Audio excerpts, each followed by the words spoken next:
Thank you for coming. I'd like to welcome you all. My name is Dimitri Adafilou. I'm the Director of Programs here at the Institute for International Relations and a Professor of International Politics at Pantheon University. This is a sort of a two-day program funded by the Anna Lindh Foundation, ALF in Motion program, where it gives us the opportunity to bring two speakers from countries in the wider Euromed area. And here we have we brought Anat Lapidot-Firila from Tel Aviv, from Israel. I'll introduce them briefly, and Mustafa Aydin from Istanbul. And then we'll have them as experts today and tomorrow to sort of discuss some of the issues in the Eastern Mediterranean region. Today, the topic is what are the domestic factors driving the crisis in the Eastern Med region. And the idea is sort of to have a wider discussion, and I'm looking forward to see what they have to say about the conflicts and really some of the domestic factors, if they are a factor in driving this thing, the crisis. And tomorrow, the focus will be these two speakers will be there tomorrow with a different chair, my colleague Stefanos Valianatos, on the role of civil society in advancing a positive agenda in the region, which is one of the things that the Anna Lindh Foundation has been trying to do. So the objective, again, is to assess sort of the major obstacles and challenges that exist in the Eastern Med region and to identify the relevant factors at systemic, regional, domestic, and civil society levels that could help enhance a cooperative agenda for the region. It might not be evident today, it might, but there might be things for the future here. And so we're going to have this dialogue. You know, in this panel today, we're going to be looking at certain questions that I had sent the speakers, the nature, issues, and the actors involved, state actors, non-state actors, the domestic environment, the challenges, again, the actors involved, and the prospects and obstacles versus positive inputs or initiatives for the region. It's just general points. The external environment, how it impacts on the region, and the role of stakeholders, state actors, civil society, international organizations, non-state actors, and so on, and other actors. Civil society is a wide term, the media, corporate organizations, and so on. So again, on this panel, we have three speakers. Mustafa Aydin, who is a coordinator of Global Academy in Istanbul. He's also professor of international relations at Kadir Has University. For a long time, for about 8 years, Mustafa was my boss at Kadir Has University. I was a professor there for 13 years until I came back to Greece in July 2023. And we used to know each other and work with each other before he became director of the university. And we are working with each other since I have left and since he stopped being rector on a number of projects. So he's a professor at Kadir Has University, the president of the International Relations Councils of Turkey, which is the organization bringing together all Turkish IR scholars, and the coordinator for Global Academy, which is an initiative he's launched over the last few years, which advances, produce a lot of policy notes, among other things. He had served as rector of Kadir Has University between 2010 and 2018, and has been a guest lecturer at different universities around the world, at Michigan, Harvard, here in the University of Athens, at the Richardson Institute for Peace Studies, the AU Institute for Security Studies in Paris, and a number of other institutes, including one recently in Vienna, right? IMV in Vienna. He's a member of the Turkish Atlantic Council, the European Leadership Network, the Greek-Turkish Forum. We are both members of the Greek-Turkish Forum, this 1.5 track organization where Mustafa is the Turkish coordinator of the forum. There's also a Greek counterpart, but he's the Turkish coordinator of the forum. We'll be having hopefully our next meeting later this month in Ankara. And he's also a member of the European Academy of Arts and Sciences. And his areas of interest include, I mean, apart from international politics, security, foreign policy analysis, region-wide, the Caucasus, the Black Sea region, the Middle East, and Turkish foreign policy. And he's also, over the last few years, also involved into, this is also the fact that he's an educator, into a lot of civil society stuff, which are becoming more and more relevant. Anat Lapidot-Firila is the executive director of the Fulbright Commission in Israel, Fulbright Israel, an other old friend. I know her, I think, longer than I know Mustafa.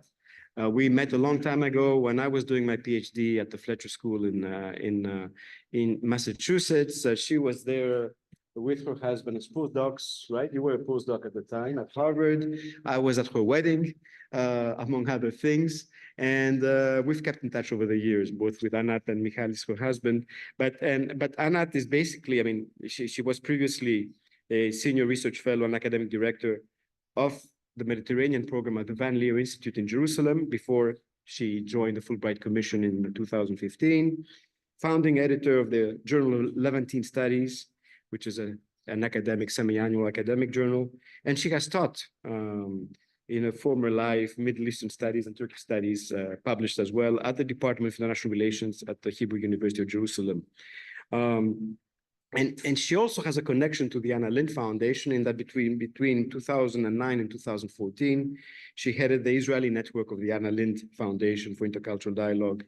So for a while, she and Stefanos Valianatos, who is the Greek coordinator, the coordinator of the Greek network, would meet periodically in a number of events the foundation held.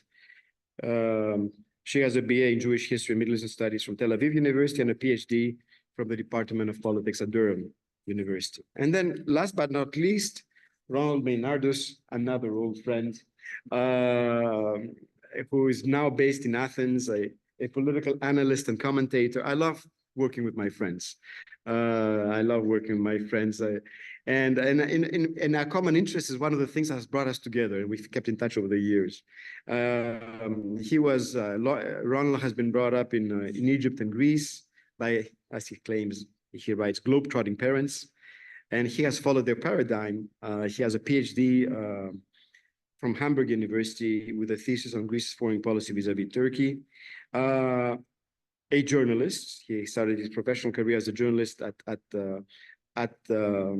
Deutsche Welle, Germany's international broadcaster, and first as an economics producer and later as the head of the Greek radio program. A liberal politically, and his passion for liberal politics and advocacy took him to the Friedrich Naumann Stiftung Foundation, Friedrich Naumann Foundation for Freedom, where he had a number of assignments around the world. He was the head of their offices a long time ago here in Greece, South Korea, the Philippines, Egypt, India, and his last posting was in Turkey, where we spent a few time during the COVID era. We were together. And now he has since retired and is based here and is very active, apart from managing political projects in various parts of the world, writing commentary. Actually, today you have an article in Tanea, right? In today's Tanea. He speaks better Greek than most of us, but with a German accent. That's how you can say, know that he's not Greek, apart from his height and physique. So he manages projects in various parts of the world. He writes commentary, analytical papers. He's a qualified facilitator and consultant focusing on strategic planning and political communication.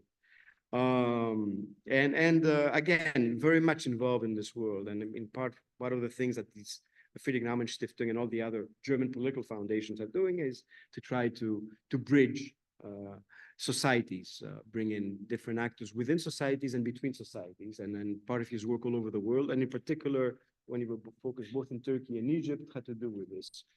So without further ado, I'll give each speaker about, they had received the questions beforehand, maybe about 10 minutes or so to sort of express their thoughts about this, their view. I'll start with Mustafa, move on to Anat, and then to Ronald, and then we'll open up the floor to discussion.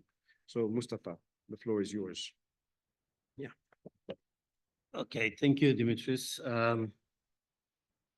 Well, while you were reading our extended bios, I realized once again that although I have been part of civil society in Turkey, I suppose, and internationally, I never worked on civil society. I'm not an expert on what civil society does or what it should do, but I participate in civil society. But I think what I'm good at is kind of listing problems and issues because I come from a security studies background, and I tend to see problems in international affairs when I look at it. And so I'll look the Eastern Mediterranean through your questions and try to identify what are the actors, issues, some of the issues at least, problematic issues mostly, and then we might find a way forward from them.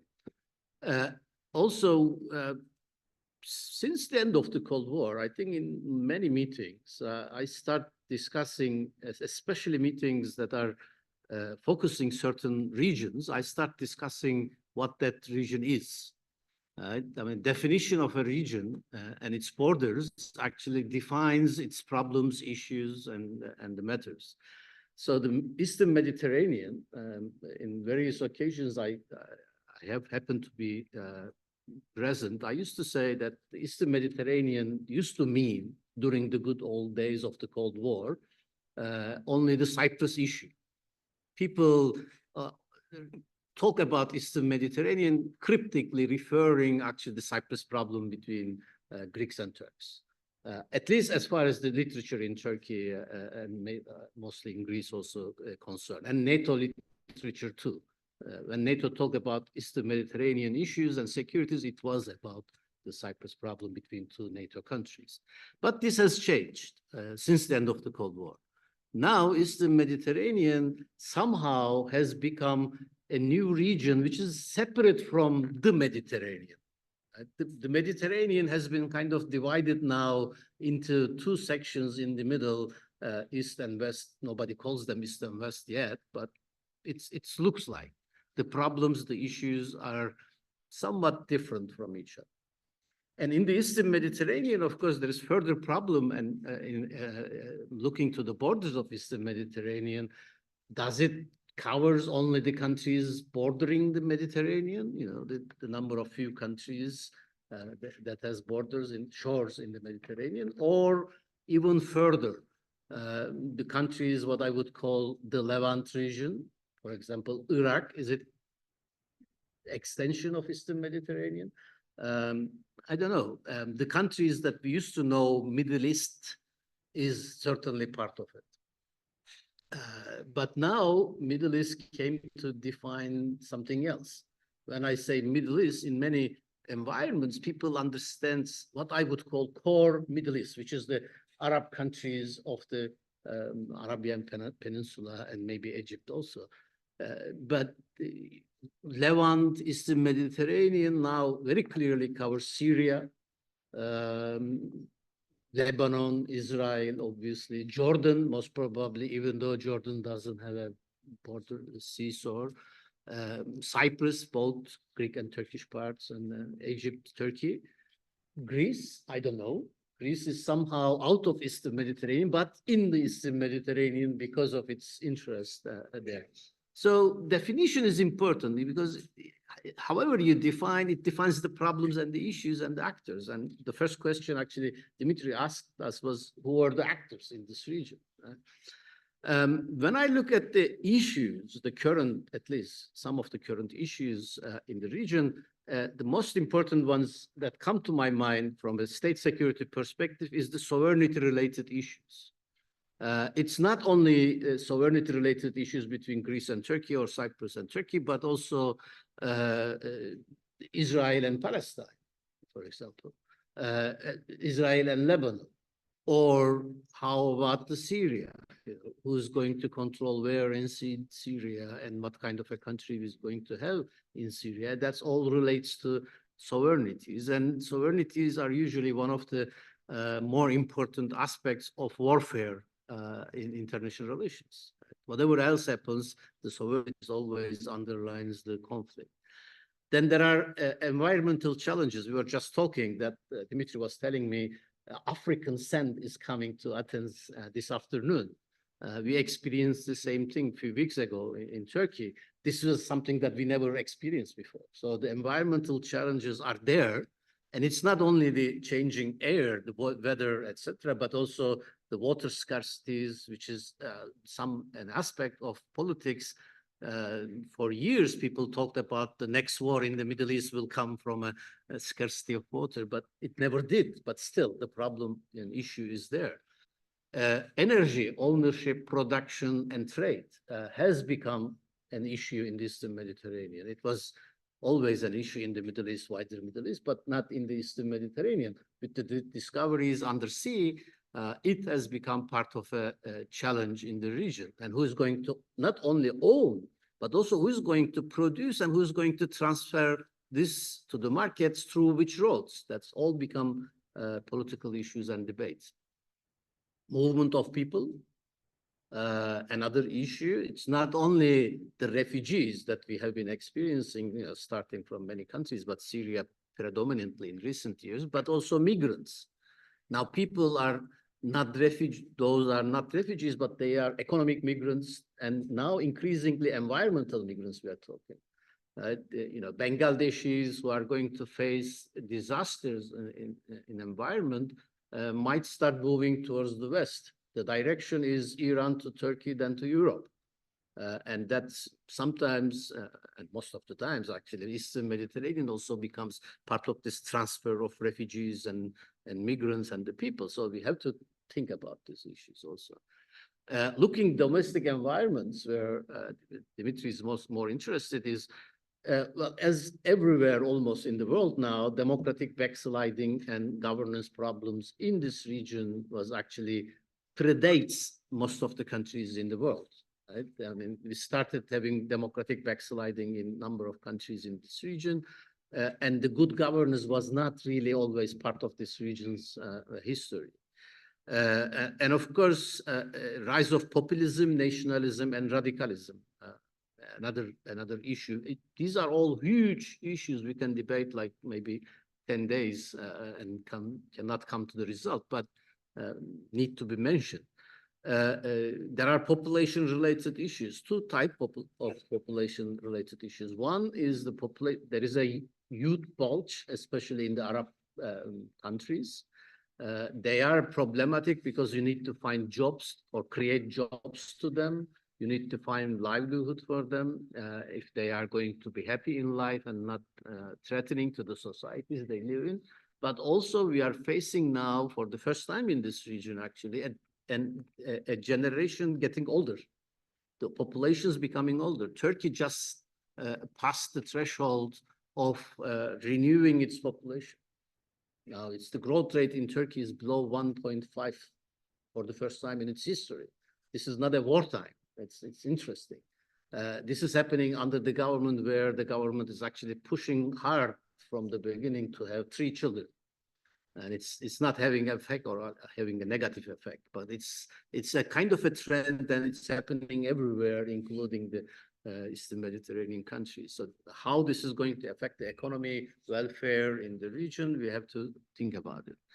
The economic problems in all these countries, underdevelopment, misdevelopment,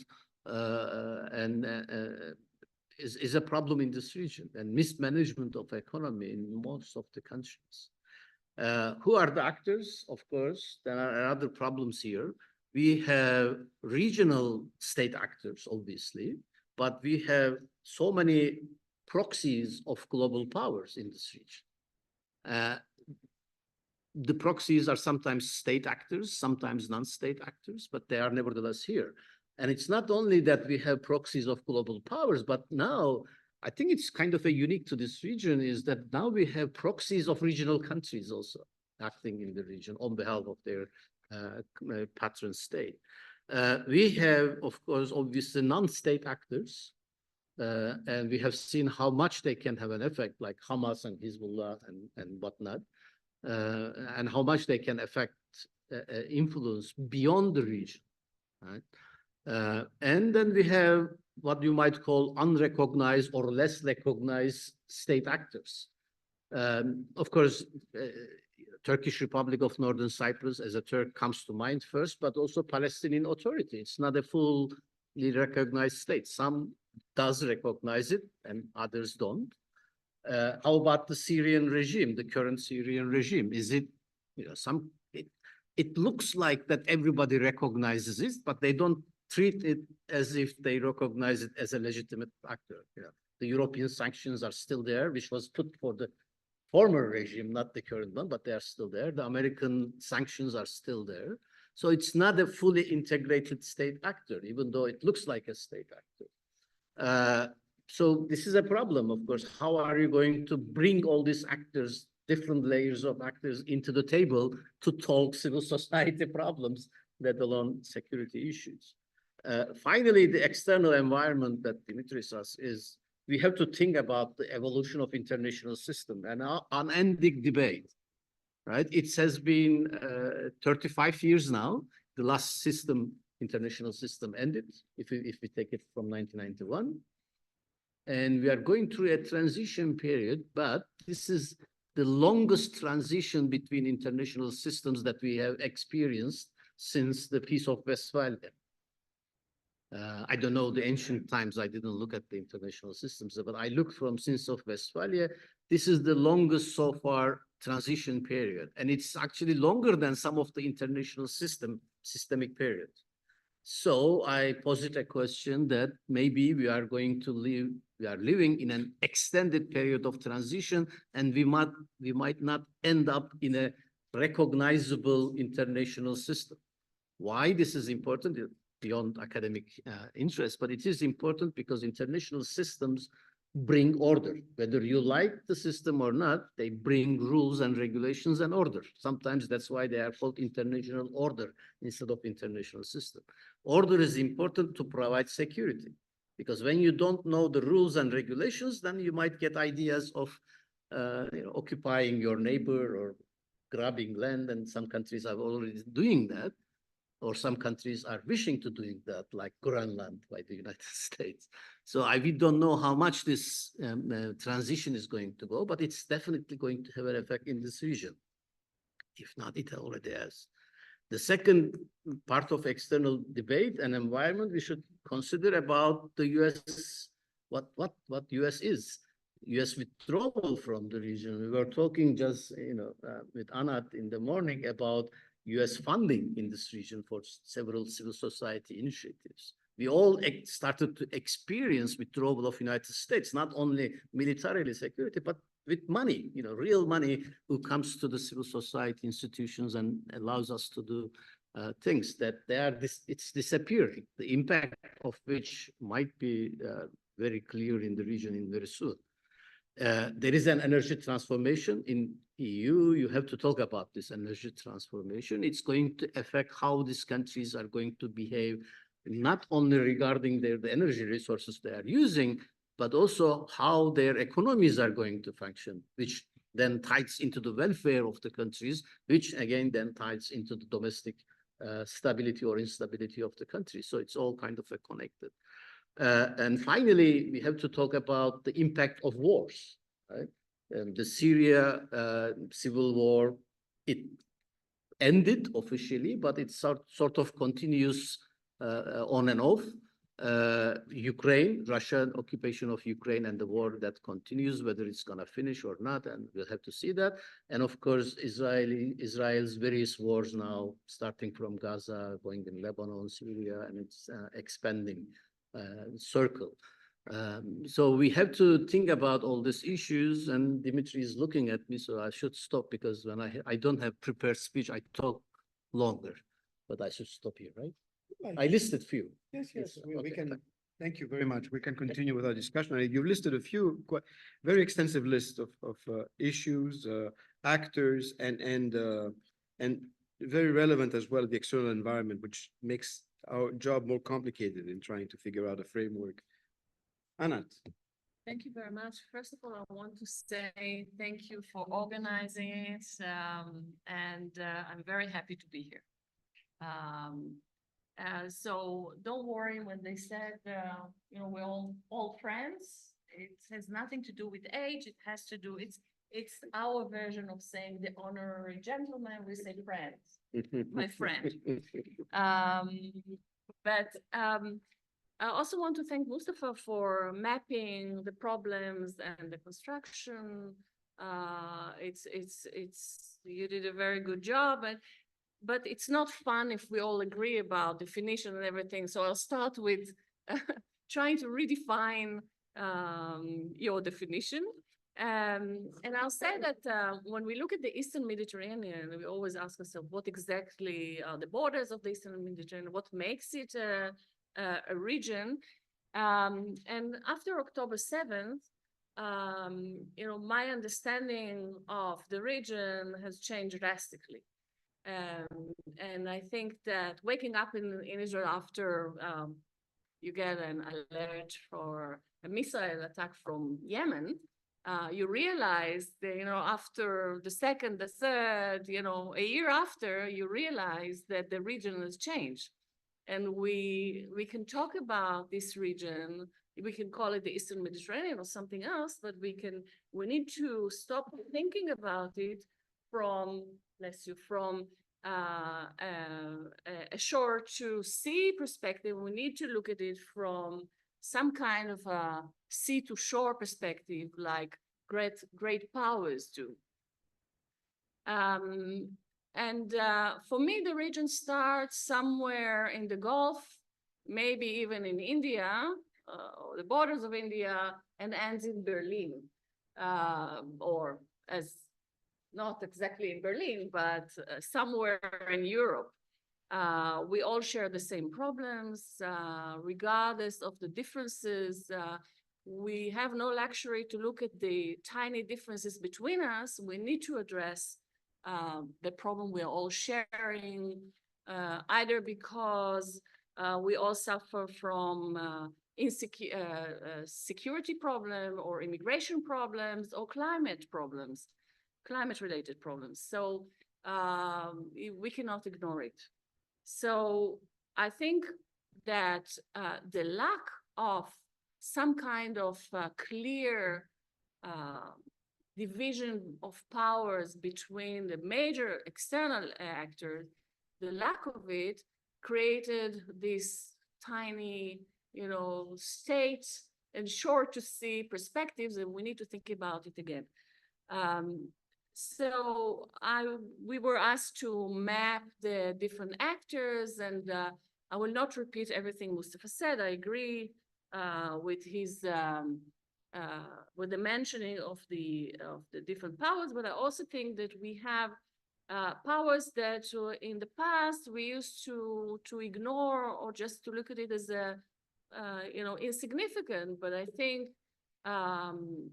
energy companies today, are some kind of a power or definitely actors. We need to look at the media, the social media, and how it influenced our perspectives. There are major players today, and we should not forget it.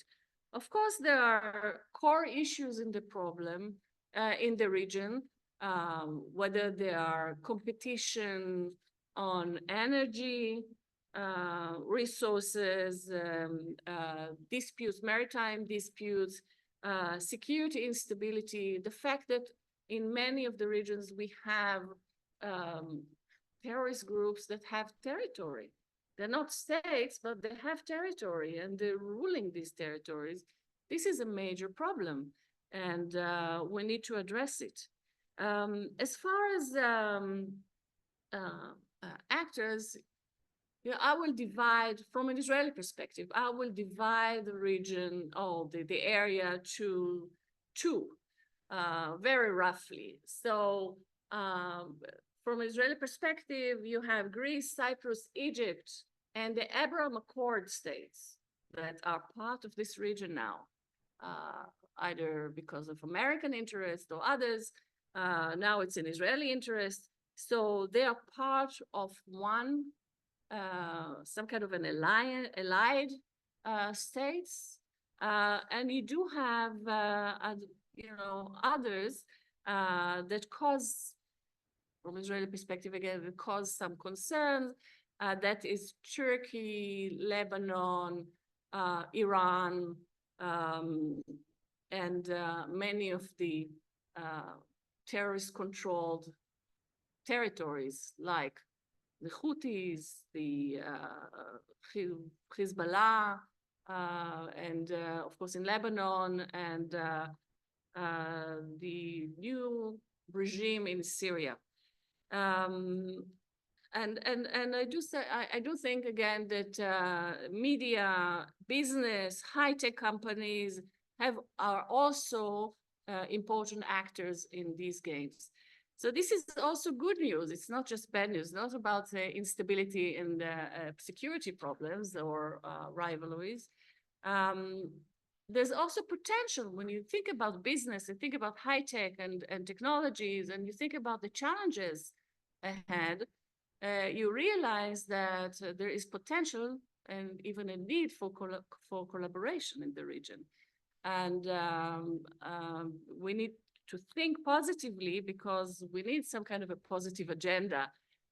So we need to look at each one of the actors, what can they contribute, and if we'll have finally a more regional, inclusive agenda, we'll be able to get the best of each one of the actors and the states in order to contribute to solving some of the problems. As far as domestic challenges, well, we have quite a lot of them, but it's not unique to Israel. Mustafa mentioned the political instabilities in each one of the countries. Definitely in Israel, you can see a lot of polarization. We do have, I think all of them, of us, have a problem related to attempts to change the legal structure of the state, judicial reforms. In Israel, it's a major problem, but also in Turkey and other places. And there is a growing polarization of society in Israel. The old secular religious division is still, in play. Not only that, I think it was intensified by other problems, especially after October 7th. We have divisions related to Arabs and Jewish population in Israel, but also in other countries. In the region, there are many divisions, and it looks as if the political internal struggle is being intensified in making it almost impossible to formulate a foreign policy and regional policy. So I guess if we are looking for some kind of an agenda, we need first to address internal issues. Maybe I'll stop here and we can elaborate later. Thank you very much, Anat, for adding more to what Mustafa said and in some new dimensions as well. And it's interesting that you focused a lot when you talk about the political, the domestic challenges, in particular in the Israeli case. But like you said, a lot of these challenges are common to all the different countries. Ronald. Yes, thank you, Dima. First of all, thank you for inviting me and meeting again my old Istanbul friend, Mustafa. Fond memories of spending valuable time in Istanbul. Although it was somehow, due to the COVID pandemic, it was not as nice as it could be. And then thank you also for inviting me to this interesting discussion. I will walk through the questions you posed. It's a very broadly framed questionnaire. And of course, it refers to a range of conflicts in a region which historically is marked by volatility and crisis. This is due to the geographic importance and the geostrategic importance of the region and the countries within. This geostrategic interest has throughout history attracted the attention of external actors. This is, I think, a continuum. Not a single country in this volatile region, historically also referred to as the Levant. This is my definition. We can discuss what it means, but for me, the Eastern Mediterranean is the Levant, is free from involvement in at least one cross-border conflict. This is what unites every single country. And I'm taking one by one. Libya, Egypt, Palestine, Israel, Lebanon, Syria, Cyprus, Turkey, and of course, Greece. not German, for my definition. And you may add, Jordan, this is disputed, but let's leave it as it is. My remarks will focus on the Greek-Turkish conflict, not only because we are in Greece and Greeks and the Turkish gentlemen on the panel, but also for biographical reasons, because I studied this systematically in my doctoral research. And I actually continue to follow this while I'm living here in Greece. And it's hard. It's also impossible, I think, to follow Greek politics without having a very, very close look at what is happening on the Greek-Turkish front. Back then, as a young researcher, my focus was on the Greek policy towards Turkey. My study dealt with the Greek foreign policy towards Ankara, therefore on the domestic factors shaping the stance of one of the conflict parties. And as we are discussing here the domestic factors, I think this might be relevant because they are a very significant factor in analyzing international existing conflicts. But to fully understand, this is what we learned in university and what has somehow also very much impacted the way I look at international politics. Of course, it is important to look also at other factors, and you call them different levels of analysis. It's the regional level and it's the international level. I continue to find this model of levels of analysis relevant, although I am positive that academia has gone much further in the years since I left university some decades ago. Now, looking at the conflicts in the region, the nature and identities of conflict expression or intensity may vary. At present, at this time of history, we are witnessing a severe escalation of conflict and violence in the Israeli-Palestinian conflict, and though to a decreasing extent, the conflict in Syria, although as we all will agree, this could change overnight. Now, coming closer to home on the spectrum of military confrontation and open violence, the Greek-Turkish conflicts and the Cyprus issue are at the very low end, at the lower end. Therefore, these conflicts, and I say conflicts because they're separate, are often referred to as latent or frozen conflicts. The disputes, therefore, primarily unfold at the political and diplomatic levels. But the absence over years and decades of political solutions leads, in consequence, to an accumulation of unresolved issues and ultimately to a multiplication of conflicts. What is often simplistically referred to as the Greek-Turkish conflict is in fact a whole cluster of interrelated sub-conflicts. Now, very briefly, the classic sub-conflicts include the issues of minorities. This is where it all began, if you may, 100 years ago with the exchange of populations. Then the Cyprus issue, dating back to the 50s of last century. And then the disagreements in the Aegean Sea. Since the mid-70s, the Aegean issues have moved to the forefront. And there also, it's very complex. The Greeks will probably know this. I'm speaking to many Greeks, but let me summarize this.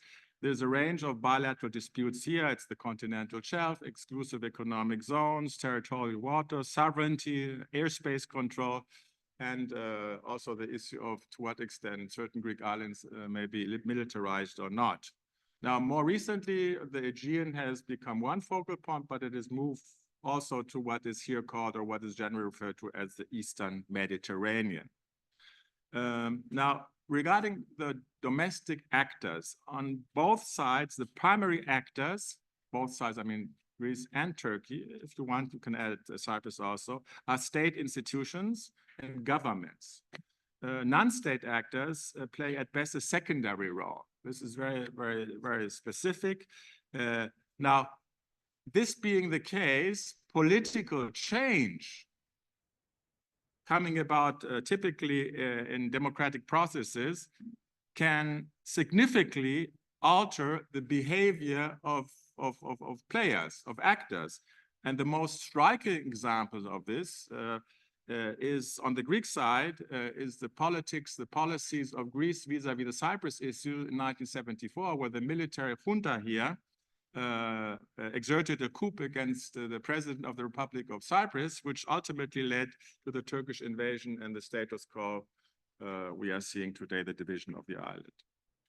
But even after 1974 and the return to democracy in Greece, changes of government have resulted in major shifts in foreign policy towards Turkey. This was actually what I was studying as a PhD student.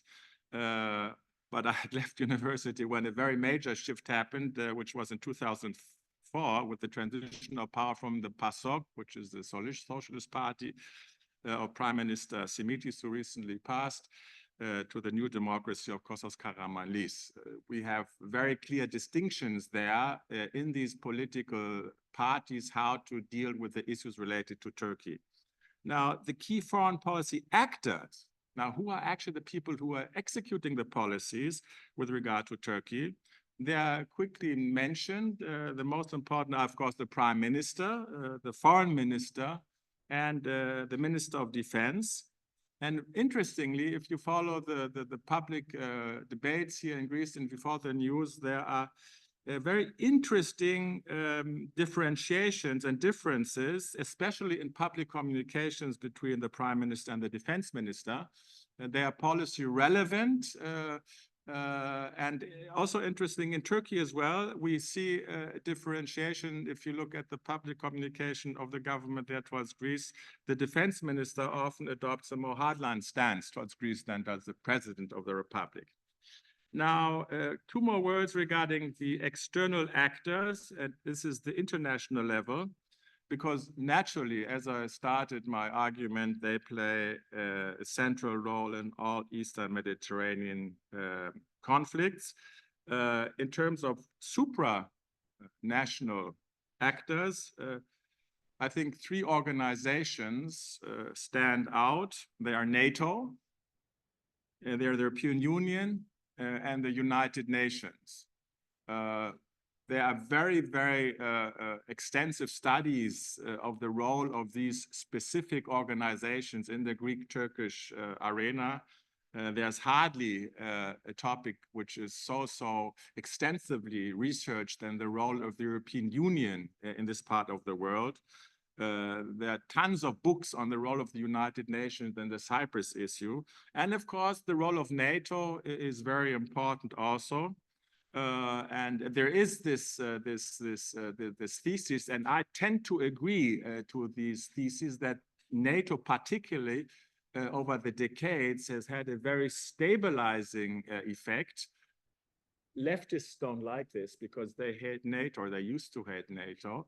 But I'm of the opinion that NATO has very, very strongly played a role in preventing escalation of tension and escalation of conflict at some part of history. As for state actors, the governments of the following countries have played notable roles at various times. And in this hierarchy, if you want, the United States of America now, as Mustafa had said correctly, moving away, what does it mean? A big issue, a new system coming. France, big friend of the Greeks, the Soviet Union, Russia now, and of course, Germany. This is something which I'm dealing with concretely. Germany has played a role concretely, not compared to that of the United States, but also at times of the conflict with some impact. Now, the internationalization of the Greek-Turkish conflict, and this is, you can generalize this, has two causes. On the one hand, it is the result of the domestic actors I just mentioned, the governments, to mobilize diplomatic or military support on their behalf. So if you look at the Greek strategy, it's not as apparent at this stage, but they're always in search of support in the diplomatic arena in their issues with Turkey. So when the Greek Prime Minister travels to Brussels, or when he travels to Washington, the first concern is, please support us in our issues with Turkey. On the other hand, and this is the second part, the internationalization of these conflicts reflects the ambitions of extra-regional actors to preserve the strategic interests in this very important area. Now, final statement, and this is and we were asked to also give a short introduction to what we see is lying ahead. And the Greek-Turkish issue, this is an ongoing process. There is an ongoing political process. I'm not getting into details, but both sides remain committed for now to a policy of dialogue. This is already something very, very significant. No? At the same time, there are no visible signs that Athens and Ankara are prepared to revise their positions. So they're talking, but they're talking and not agreeing, or they're agreeing to disagree. This moratorium, if you may call it, is fragile and could collapse at any moment. This is also, be careful, no? It's nothing very, very stable. At the same time, both countries continue to pursue their military build-ups. This is particularly evident in Greece, which is investing tons of money into military hardware in an effort to counter what is perceived as a Turkish threat. Meanwhile, and this is my final observation, and this somehow leads also to what we will be doing tomorrow, trust-building measures and cooperative steps under the so-called positive agenda are taking place. They're taking place, but largely unnoticed by the public. And this brings us to the whole issue, what is the role of the media? These things are happening, but they're not given the attention they deserve, I think. These positive measures receive minimal media attention on both sides of the Aegean. And lastly, and this for me is a sorrow point, and is a sorrow point we have to discuss. And while I was in Istanbul, Dimitri and I were trying to be active in this field. Civil society actors in both countries, which exist, but they are very small, and the role they play in the overall picture of the conflict, and I would assume this is also the case in other conflicts in the Eastern Mediterranean, their role is only a marginal one. Thank you so much. Thank you. Thank you very much, Ronald. Before I get to the points that you made, some of the things that struck me, it's one point I did not mention that I not made, to widen the definition of the region. I think we have to keep that into account. We said from India to Berlin. And this is also very relevant, bring into the discussion. Regarding Ronald's points, I mean, I find it interesting. You just took one of the case studies and you focused on it. And I guess it could be multiplied given other conflictual or neighborly relationships within the region. But I think it's interesting too, even though there's debate, I think, in both countries as to the impact of the dialogue and the current approach of dialogue between the two sides and the positive agenda that you mentioned.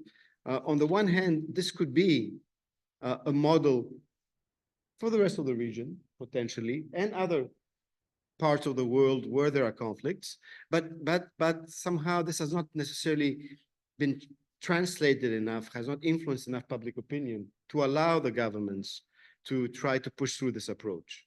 I've always been, one of the things I've always making, I remember a long time in Istanbul when I was there and talking to Mustafa, I always thought, for example, that even Cyprus, leaders of the two communities that work together on some issues, right? For example, you take Nicosia, the last divided capital in Europe, where periodically over time, you've had enlightened mayors, Lelos Dimitriadis, who's passed away at some stage, and at the time, Mustafa Akinci, his Turkish Cypriot counterpart, that decided to work together on issues that were relevant to the residents of Nicosia, whether it was in the Republic or in the north, issues dealing with sewage and water that affected them, irrespective of who, even though their political leaders at the time said, don't do it.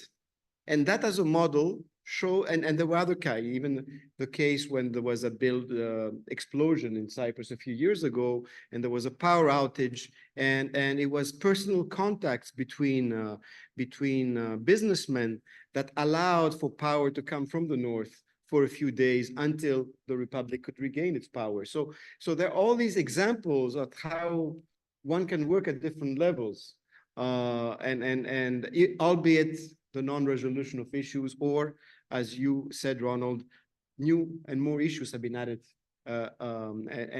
Because what we do is try to maintain the peace as opposed to try to move ahead and resolving them. So I think we have a nice sort of introduction to a lot of the issues in the region. Before I give the floor to you, your questions, your comments, and our discussion, I don't know if any of you want to comment on something the other said. Anat, you have, yeah, please. One thing that came to my mind, two things. A, that we're used to conflicts that, I mean, we are at the boiling point right now, but we're used to conflicts that ended, like within a year or two, or wars that ended in 7 days even. But maybe we are at the verge of an era where, like in the past, they will war for 30 years, 100 years, and conflict will not be solved easily. Or so that's one thing that I thought of. The other thing is something you said right now, and you related to mayor, city-based. So either we wider the the conflicts, and we looked at larger regions in order to create commonalities and problems, or we can go the other way. And we have good examples of mayors that solve problems in areas where you have different populations, sometimes in conflict. So I think a town-based or municipality-based solution can be also a way to go in order to solve a lot of the tension that is growing. So where states are failing, either municipalities can prevail or a much larger construction. So there is a need for leadership in order to go either way, but and this is something we are lacking at the moment, but it's just something that came to my mind. Thank you. Thank you. Well, I mean, you start off with a very pessimistic sort of picture of a spiral of conflicts, and then the possibility at the different levels where we can work together.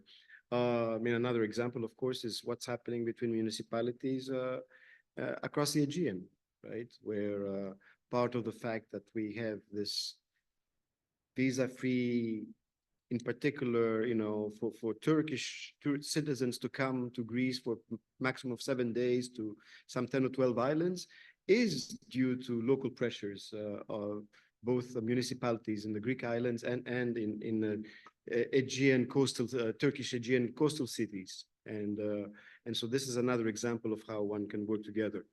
Anyway, we have time for discussion. The floor is open. 1 second to see if I can get a microphone so that you can all be heard.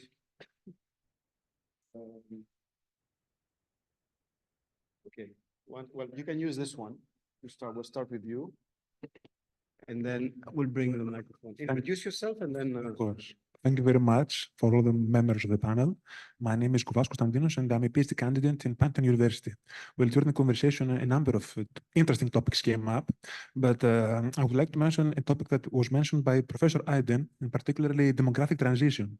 In particular, in the Eastern Mediterranean, the majority of the Middle Eastern countries suffers from youth bulges. On the contrary, countries like Greece and Turkey and other members of the Organization of Economic Cooperation and Development suffers from low fertility rates. But there's one exception, and that is Israel. Israel, among the OECD members, ranks on top with 2.93 children per woman. So how are you doing that? How are you deviating from the norm? What's your magic sauce? And if both Professor Aydin, both Professor Aydin and Professor Lapidot could explain their country's policy or the securitization process behind their demographic policies, if there is any. Okay, thank you very much again.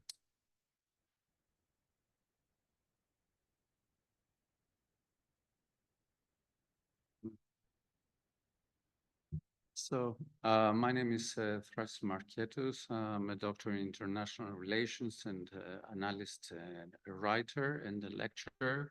So, I have been hearing Mr. Aydin, Professor Aydin, lectures since long years. I just, since you're specialized in security, also, energy security is very important regarding Eastern Mediterranean. And I would like to point out the relationship between Turkey and Italy regarding Eastern Mediterranean collaboration and the strategy of Italy about Mediterranean allargato, concerning both countries' relationship with the transfer of energy and trade to Africa. And given, of course, that both countries are middle powers. Thank you.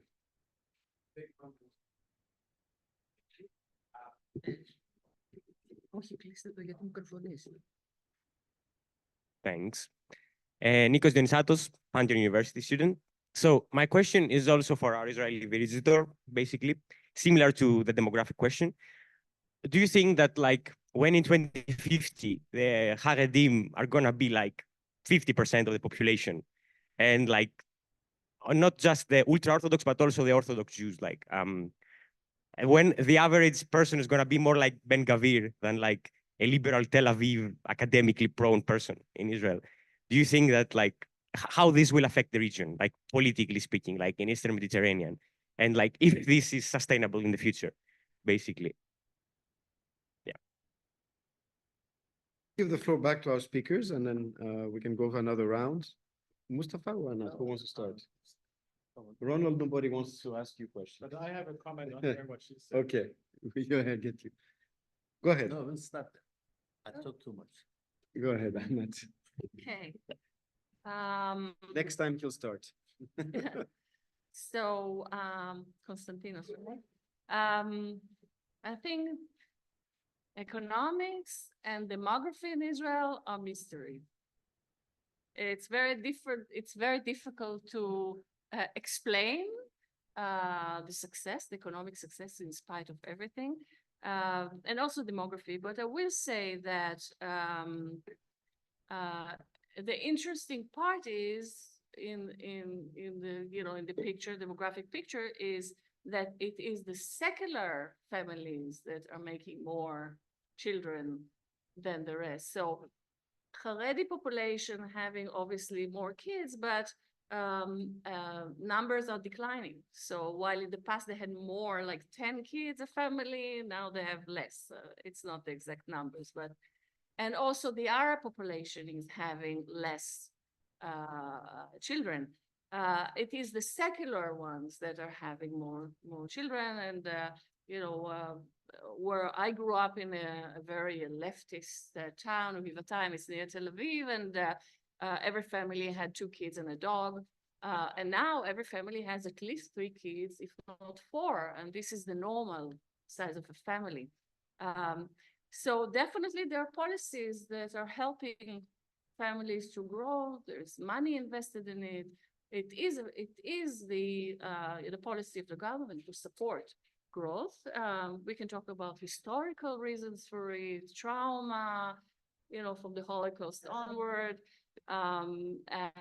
But I think they can afford it also. So, and the government is helping, sending. I have twins, and that's it. But not even a dog.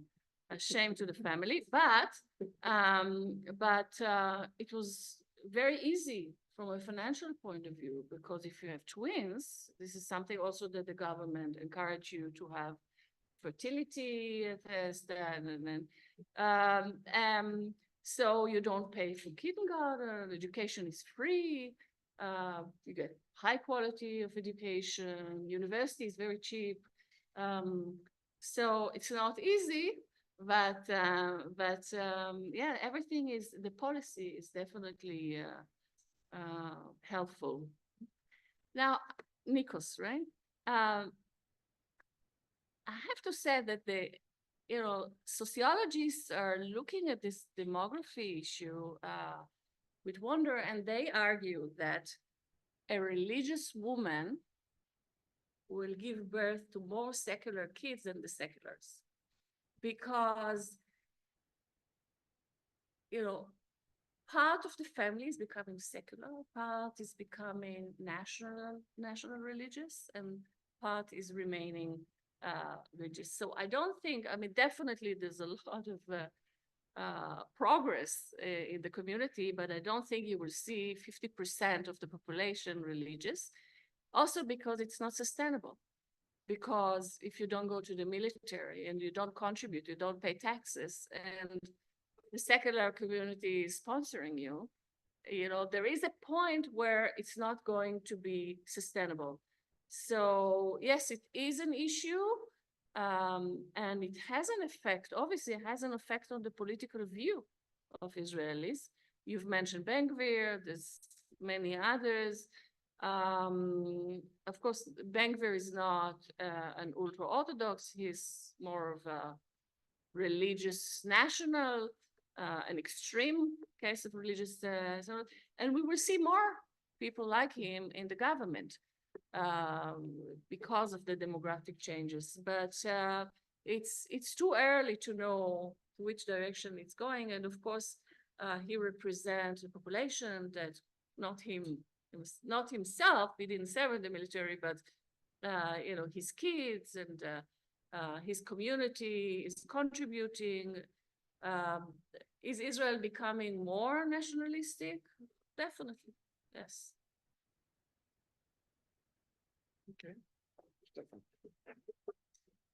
Okay, I'll start with demographics. Of course, the population management has always been a political issue. It's always part of political decision makings, and Anat actually made a good case of, this secular and religious, how they are producing or children. We have the same image in Turkey, or in fact, I think it's a perception and not reality. The perception in Turkey is that this is a very religious issue. And since we have a let's say, conservative government or religious government, anything that the government does for religious reasons. This is the perception of seculars in Turkey. However, when you look at the recent change in population dynamics, it's the religious people or conservative people in the villages. They are producing less children than they are supposed to be if they follow the government leads. The Erdogan government has, since he came to power in 2002, he advocated 3-children policy. And this was perceived as very politicized move by the seculars in Turkey and objected and everything.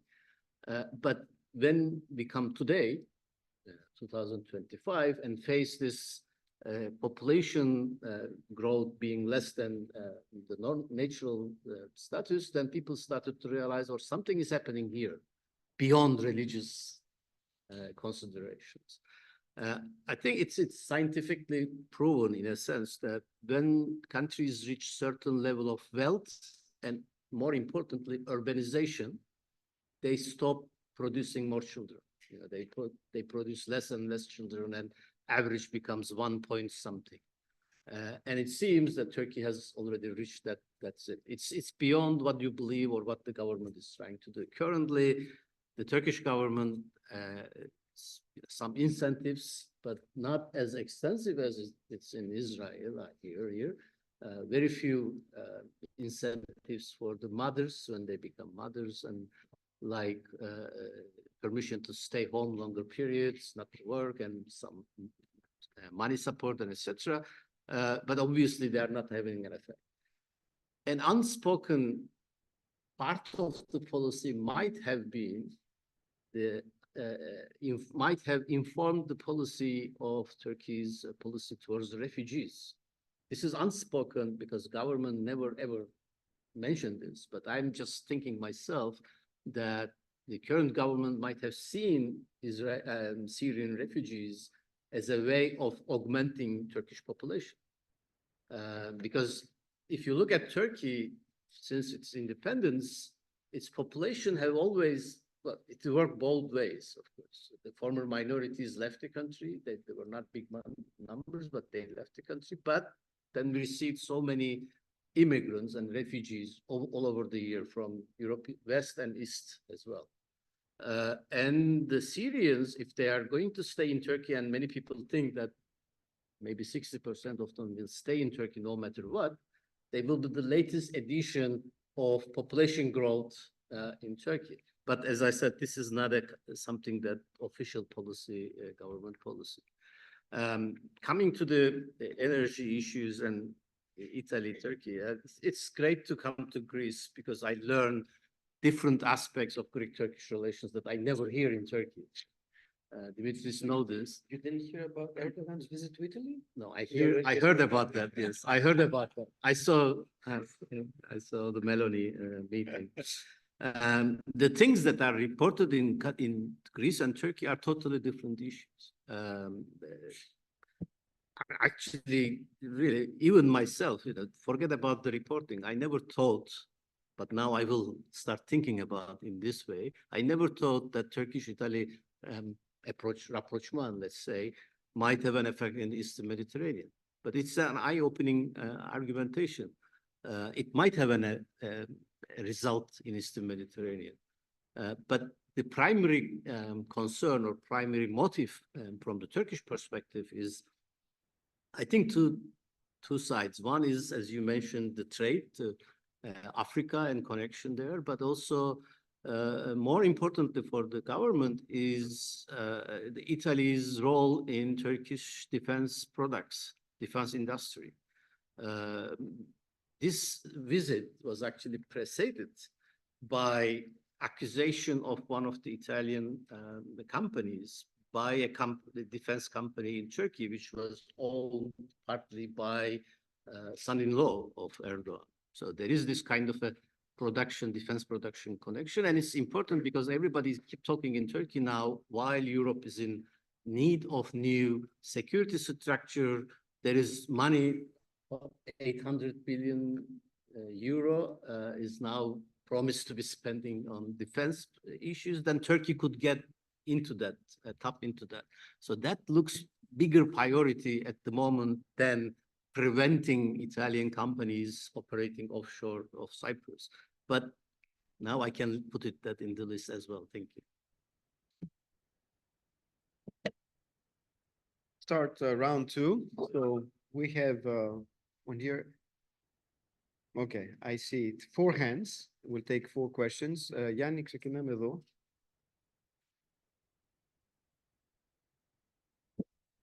Thank you. My name is Yannis Trifilis. I'm on the board of the Hellenic Chamber of Shipping, but also on the advisory board of Eliamep with Ronald, and a frequent visitor to EDIS. And I have had the opportunity to listen to Nome Bar Yakov at Eliamep, who is a firm believer in the two-state solution as the only longer-term guarantee, and your concept of long-dragging wars as a likelihood would seem to indicate that creating a stability of the two states might reduce the longevity of such conflict.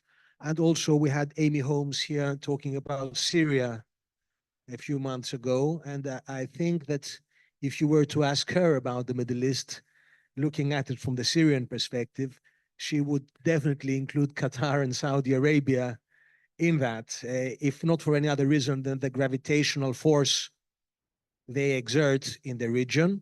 There is recently a commitment to restabilize Syria. Qatar has restabilized Turkey in the past, and Saudi Arabia is in the middle of the Israeli, US, Iran nexus, and the geography of your diagonal from India called the IMEC into Berlin. So I would propose the definition, my definition from yours and the previous two speakers is that the Middle East is the Balkans of the 21st century. There was a term called Balkanization. This is now completely demandé. But I would say that it could become the soul of the problem here because you have the ingredients of the imagined communities, you have the very fragmented interspersing of religious allegiance and the foreign power relation. And all this is going on between, in the past, the Balkans was between Austro-Hungary and the Ottoman Empire, and now it's between East and West. It's this fault line that starts, I agree a lot with Ronald, starts definitely in Libya, if not a bit sooner, and I would say ends up in Ukraine. I would say it's an entire crescent between Christian West and Muslim or secular powers. So it gets a bit more complicated than geography. It includes a bit religion. So I think that it's important to look at it in this respect. And building up from that, I would say what is the chance that the Israeli commitment to reshaping this broader region, which would entail a longer reshuffling, and which we see because there is not so much a desire for peace as there is a desire for stability, and they are willing to sacrifice, let's say, shorter-term peace for a longer-term stability. Does this reshaping influence, in the end, the relation between Greece and Turkey? Would this reshaping end in a catalytic event that will cease this 50 years of frozen conflict and reignite it? This is my concern. Thank you very much.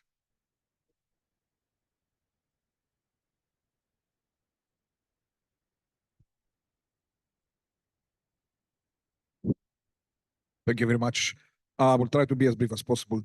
Two questions, one to Anat, and looking at the political, at the electoral system of Israel, and then so my question and allocation is mainly about whether the trend of deteriorating democratic performance is something that feeds into the deterioration of the peace accord in general, and whether this should be revisited. And as we've mentioned earlier on, I remember Yazid Saik saying, a staunch Palestinian, he's saying, I don't really care about two-state solution as long as the well-being of the inhabitants is what is at stake rather than the actual format of it. So maybe any way ahead is related to the democratic rule, and whether we should look to alternative approaches to the rule. And the other one is to Mustafa. You've mentioned that we are in a prolonged systemic changes in the area, but we haven't reached a new one. So I'm wondering whether we are looking at it the other way. This is the current systemic structure, and we have to work on the basis of this one, rather than look for something in the future. Thank you very much.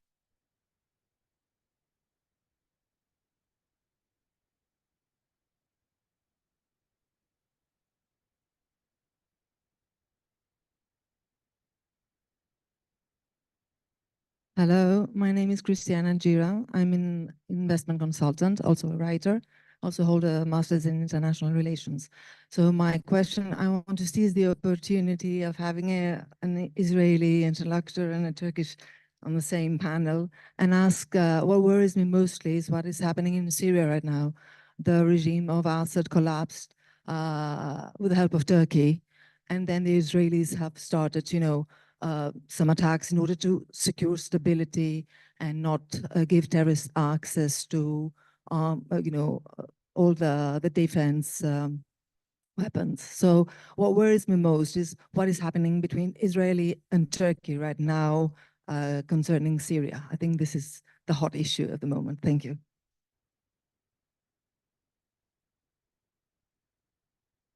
Good day. My name is Panagiotis Michos, and I work as diplomatic defense editor in the Manifesto newspaper.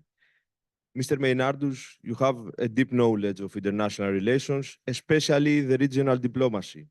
So, please, could you describe us how is the German government following the Turkish harassment in the electricity cable between Greece, Israel, and Cyprus? And of course, if someone else needs the field to answer, he can do it. Thank you very much.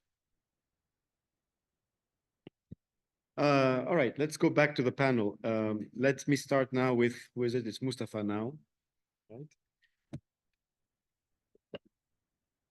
Stefanos, actually, I totally agree. That's actually my logic.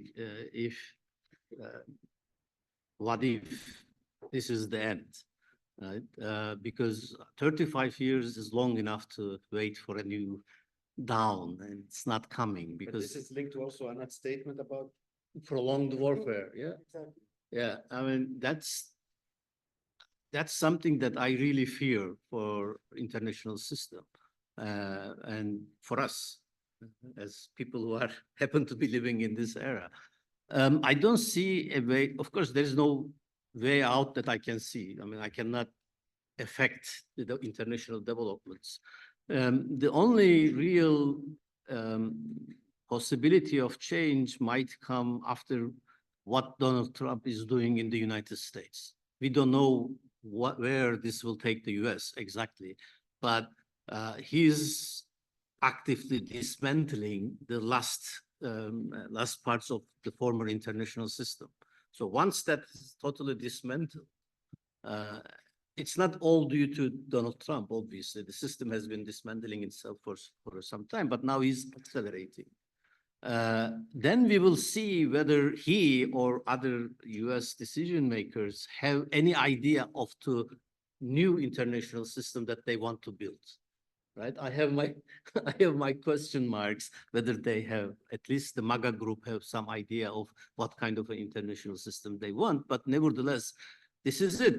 Because other countries, even if they are cooperating like BRICS, number of countries, they don't have this new agenda for international system. What they are asking or telling us is kind of a continuation of the former international system, which is almost impossible, regardless of whether it's Donald Trump or United States, etc. The old system is has collapsed. I think that's where we are. The problem of searching for new international system, I think, comes from our discipline. International relations is kind of inertly looking for a system, an international system. Maybe it's because of our failure, I don't know, our disciplinary failure, that we are not able to produce a new idea. But okay, aside as academics, the politicians are not very successful either producing new systems. So I completely agree with that with you. This is the new system. So if we take this as a basis, then Anat might be correct. This prolonged warfare might still continue, and we might get used to, we have to get used to maybe having more than one conflict. I think it was Ronald who said every country, every state actor in the region have at least one international conflict. Maybe we have to get used to this idea of living with one or more than one conflict at the same time. It's a bleak picture, I know, but I don't have an alternative. Sorry. Okay, that was the question. Israel. Syria, Israel, yeah. So Israel, then Turkey and Syria, regarding Syria. Yeah, cable. Well, I mean, the question was not asked to me, so I'm not going to respond. Yeah, so it might be considered as disparaging if I respond, right? So I don't want to be that. No, but you can if you want. Yeah, so I don't, obviously. In private. No, I don't need to. I mean, if you ask directly the question to me, I can respond easily. But yeah, well, it was not an open question. It was a disparaging attitude what you presented. So I'm responding that to you as well. Well, it doesn't matter. I'm in the panel and you are asking about Turkey's policies. You should have directed it to me, not everybody. Right? Okay, yeah. I'm not responding. Israel. Syria. Syria, Turkey, Israel. Israel. Turkey and Israel is somehow they came into a loggerheads over many issues, but including the Syria, as everybody knows. They have also recognized that this is a very problematic and very dangerous situation. I know that they recognize it because they already started a dialogue, at least what's it called, non-confliction dialogue in Azerbaijan. The two sides have already met with the experts level. Nothing has announced, but obviously there was some deconfliction agreement because they are not now directly threatening each other's presence in Syria. But you know, this deconfliction, we have seen this in Syria a number of times already, between Turkey and Russia, between Russia and the United States, and between Turkey and the United States. I don't see this as a solution because it's never ever a long-term solution. It's just a patch-up management issue, and it looks a bigger problem. From Turkish perspective, this was kind of a surprise how Israel became suddenly involved in Syrian affair. After so many years, Israel stayed outside, but then suddenly it became part of the issue and as much as Turkey. And that was, I think, quite a surprise for the Turkish government decision makers and also the public. And again, from Turkish perspective, it has been interesting, at least to say the least, to see reports coming out of Tel Aviv directly identifying Turkey as a threatening or at least security problem for Israel. Then now we realize that through Syria, Turkey and Israel has become neighbors in a sense, as proxies in Syria. And that's become an issue to be handled. And obviously, I see that the United States, through Donald Trump, is already involved in that issue as well. We have all watched the meeting in White House between Netanyahu and Trump and how he, in his usual flair, managed to threaten both Netanyahu and Erdogan at the same time and saying that he's a great friend of both. So obviously he's trying to manage this relationship as well as a third, I wouldn't say uninterested, but interested party. But you know, here in the media, there was stories about, especially I think it was Friday, scrambling of Israeli F-35 jets and Turkish F-16 jets. Yeah. And what this could actually mean, huh? We have US weapon systems given to allies, but you have nothing to say about it. No, I don't know the details. That's Yeah, why I'm yeah, not yeah. recommending. I heard all this as well, read in the press, but I don't know exactly details, whether what happened, whether these are just government's employment of media towards each other. Huh? Okay. I'll start with the last points and then I'll get back to the others. I share the surprise the Turkish people felt regarding Israel, and also from an Israeli perspective, you know, we didn't expect Turkey to become a neighbor, and suddenly, you know, we do have new neighbors. You know, the quick collapse of Syria brought the two countries, Turkey and Israel, into almost a conflict. But I do think that both of them must collaborate in order to preserve peace in the area, and they do have interest to solve the problem. So while Israel, I guess, would like to see some kind of cantonization of Syria, and Turkey may have a different perspective, I think at the end of the day, an agreement between the two sides will be reached. There's no other option. The danger is too severe. So will it have, you know, also a positive effect on other issues between Turkey and Israel? it remains to be seen. I have my doubts, but I think it will be contained. Nevertheless, just looking at the rhetorics between the two states, definitely of Erdogan, but also from the Israeli side, of some of the ministers, the situation is very, very stressed and not very positive.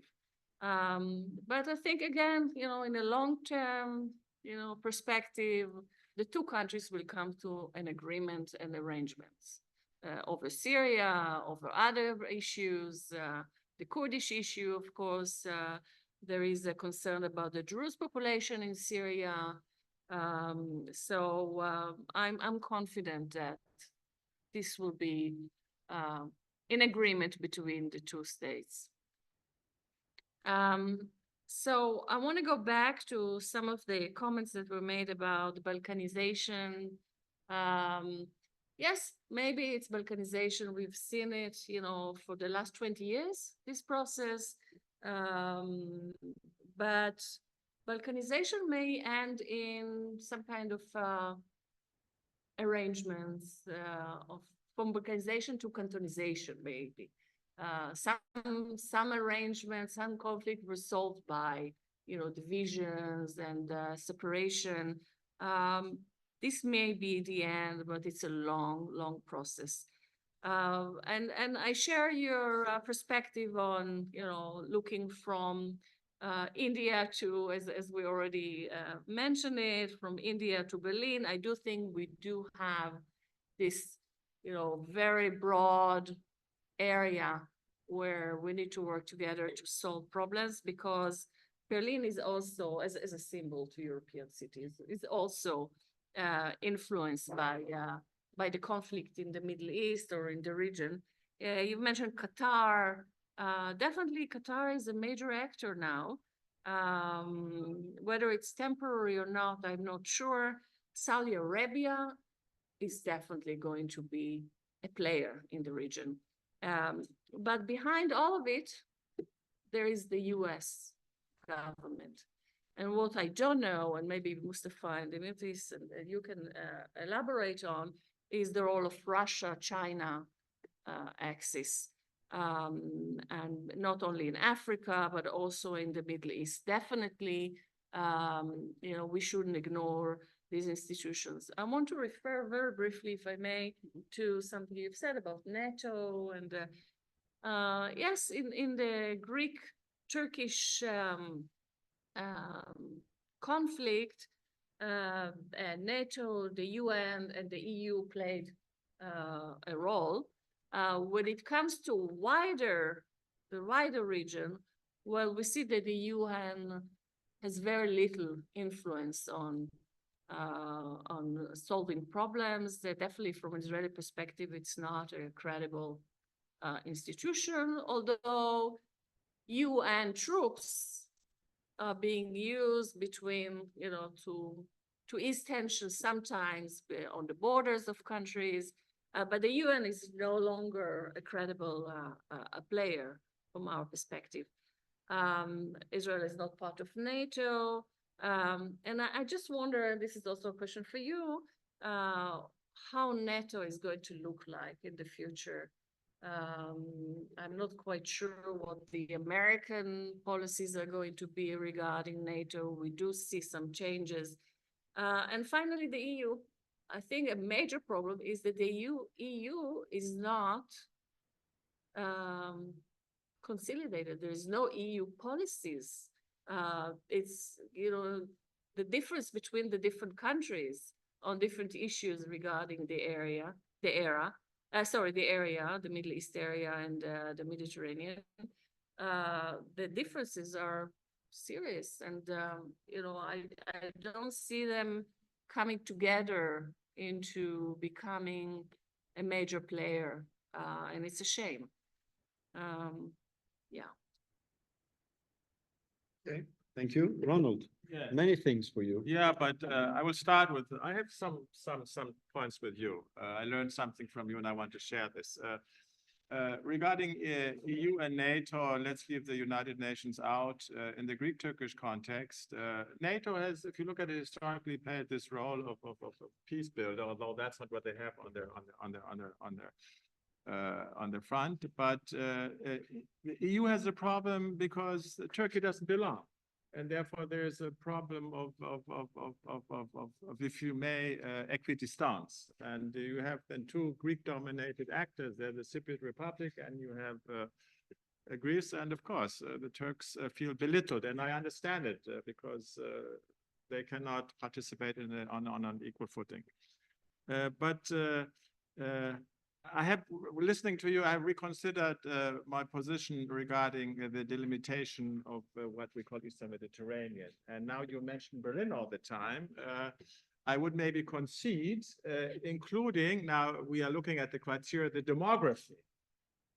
Right, because Germany over the last years has become demographically a part of the Eastern Mediterranean because major parts of the population are either Turks or are either Arabs or from that part of the world, Syrians, yes, Palestinians, Syrians, and so on. So if you have this criteria, yes, and due to this massive demographic influx, which has incredible political implications, I will just leave it there. Yes, Germany is very interested in what is happening in Turkey, is very much interested in what is happening in Syria, very interested in what's happening in Ukraine. We have more than 1 million refugees from Ukraine there. This is not only a political, but it is also, and I say this as a German with a certain sense of proudness, a big humanitarian achievement that these people find a new safe place to stay there.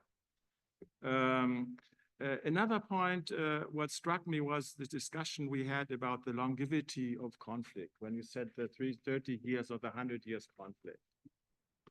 And when I was analyzing, and let me a little, because it has a lot to do with how domestic and national actors approach conflicts. When I was studying Greek policy vis-a-vis Turkey and Cyprus, there is a strategic cleavage between one school, which I may call the realists, who say, we have to come to a compromise here now.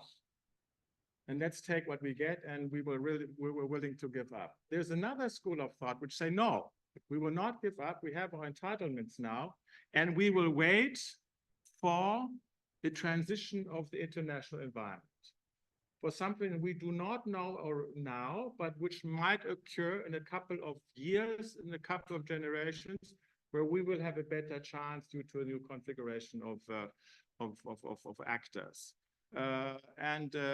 This is a situation where we are now in, where there's insecurity, where these issues come up again, and where they discussed very principally.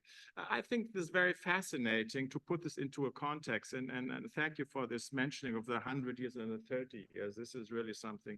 Of course, these people who argue in this historical way, they are not peacemakers here now. No, they are saboteurs of the peace process, because they say, no, we don't want peace now. We will wait for the next generation. Next point, and my final point to Panagiotis Michos, good to see you again. Wonderful to see you here. You're asking about the German government's position. Can you wait maybe 24 hours? Because 24 hours from now, we will have a new chancellor, and he will do many things. And I will tell you something now. It's off the record.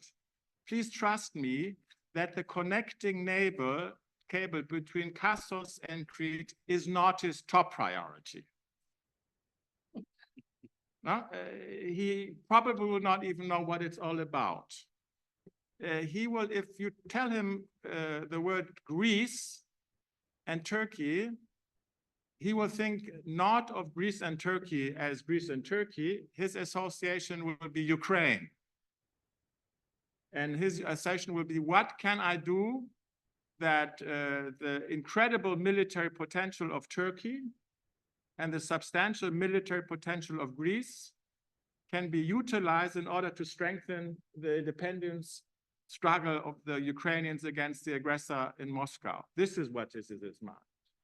And then comes everything else. And then comes eventually also, okay, for this to happen, I have to give the Eurofighters to Erdogan, but if I do that, I will have trouble with the Greeks and so on and so on. These are, but the cable is a preoccupation at this moment very much, I would say, of Athenian diplomacy, with, of course, the international partners. It's not a priority of the German Chancellor, but I can promise you, my dear friend, as soon as I find out from diplomatic sources, you'll be the first to know from me.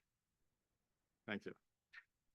All right. Well, that will bring this session to an end. I think there's a lot of stuff that's been discussed, which provides food for thought for tomorrow's session, where we will focus on how we can move forward positively at civil society level, not only. I see Stefanos will be chairing tomorrow's session, that's shaking his head, and I saw you take extensive notes. So I'd like to thank our speakers, Mustafa Aydin, Anat Lapidot-Firila, and then Ronald Maynardus, for their insights.